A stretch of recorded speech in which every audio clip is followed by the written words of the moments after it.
How does a person manage to solve a massive, complicated project at work in the blink of an eye, yet procrastinate all morning just to make a 2-minute phone call? People look at you and they make assumptions. They call you lazy. They say you lack basic life skills. They might even use the phrase book smart but street stupid. And after hearing it enough times, you might actually start to believe them. You look at your own behavior and you wonder why you are so broken. Why is it so incredibly hard for you to do the things that seem so effortless for everyone else? But what if you are not broken at all? What if this clumsy avoidance of small tasks is not laziness, but a byproduct of a neurological system that is built entirely differently? Let us look at a very specific everyday scenario: the 5-minute chore. It could be a simple form you need to fill out and sign.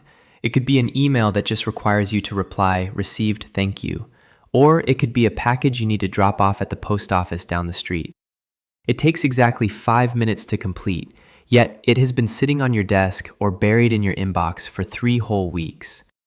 On the surface, this looks like pure procrastination. It looks like you just do not care. But underneath that surface, something much more complex is happening inside your brain. For a highly intelligent mind, a brain that is literally wired to solve complex, multi-layered problems, these tiny, repetitive tasks do not register as a challenge. And because there is no challenge, there is no dopamine. Dopamine is the neurochemical that makes us take action. When an average brain sees a small chore, it thinks, "Let us get this out of the way," and it gets a tiny hit of satisfaction for crossing it off the list.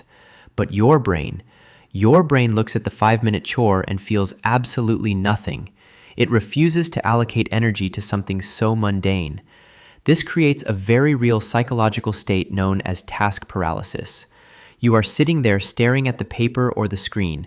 You know exactly what you need to do. You are screaming at yourself internally to just do it. But your body feels heavy, as if there is a physical wall between you and the task. You are not lazy. You are fighting a nervous system that is refusing to turn the ignition key because there is not enough fuel in the form of mental stimulation. And this leads us to the deeper knot of these small things. The smaller and less structured a task is, the more your brain struggles to process it. This is closely related to a mild form of executive dysfunction. You see, a high IQ brain is like a massive supercomputer. It is running heavy background processes all the time. It is constantly connecting abstract theories, predicting long-term outcomes, and processing the big picture. Because so much cognitive energy is being sucked into these massive gears, the smaller gears, the ones responsible for basic mechanical, step-by-step planning, are left with almost no power. That is why you can write a brilliant 50-page business proposal without breaking a sweat, but you completely freeze when you have to decide what to eat for lunch. Lunch requires variables. What is nearby? What are you craving? How much time do you have? Will the place be crowded?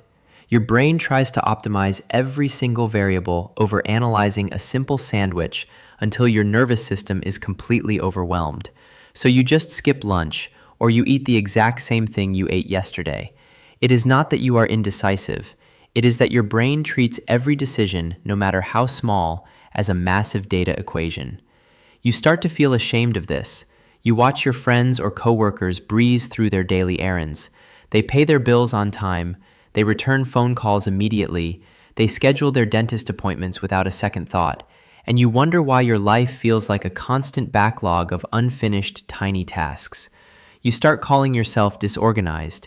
You start apologizing constantly for being messy or forgetful. But you are judging a supercomputer by how well it performs the job of a simple calculator. They are not built for the same purpose. Your internal system is designed for depth, not for superficial speed. And trying to force it to run on the world's definition of normal efficiency is what drains your battery before the day even begins. Let us look at another common scenario. You are finally in the zone. Your mind is weaving together dozens of complex thoughts. You are connecting dots that nobody else even sees. Then your phone buzzes. A friend texts you asking, "What are you up to?" Or someone knocks on your door to ask a completely trivial question. Instantly, you feel a surge of intense irritation. Your chest tightens, your shoulders freeze. You might even snap at them or ignore the message entirely. People see this and they assume you are grumpy or antisocial. They think you are arrogant and do not value their time. But let us look at what is happening inside your nervous system. When your brain is in deep focus, it is like a high-speed train moving at 200 miles per hour. An unexpected interruption, no matter how small, is not just a minor distraction. It forces that high-speed train to pull the emergency brake. The irritation you feel is not anger at the person. It is physical, neurological pain from shifting gears too violently. Your brain is trying to protect the massive web of information it was just holding together. So you retreat. You put your phone on airplane mode. You close the door. You isolate yourself not because you hate people, but because your system cannot handle the unpredictable variables of casual interaction when it is already running at maximum capacity. This constant friction between how your brain works and how the world expects you to behave is exhausting. And if we look back, this mechanism probably did not start yesterday. Think back to when you were younger. You probably understood concepts that were far beyond your years. You tried to talk about your ideas and adults called you a know-it-all. Your peers just stared at you blankly. You learned very early on that your natural way of thinking made people uncomfortable. So you started shrinking yourself. You learned to be quiet. You learned to nod and smile and engage in surface-level small talk while your brain was racing 1,000,000 miles a minute. This is called masking, and it is one of the most draining things a highly intelligent individual can do. When you spend your entire day suppressing your true processing speed just to blend in, it leaves you with absolutely zero executive function for the basic chores of life.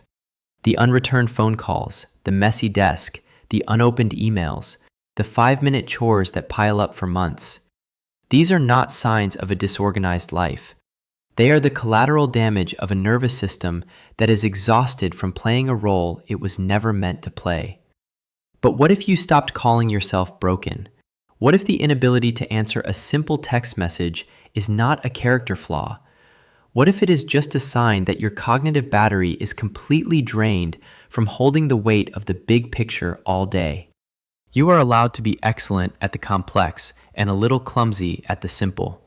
You do not have to force your supercomputer to be a standard calculator just to make other people comfortable. Start by giving yourself permission to drop the mask.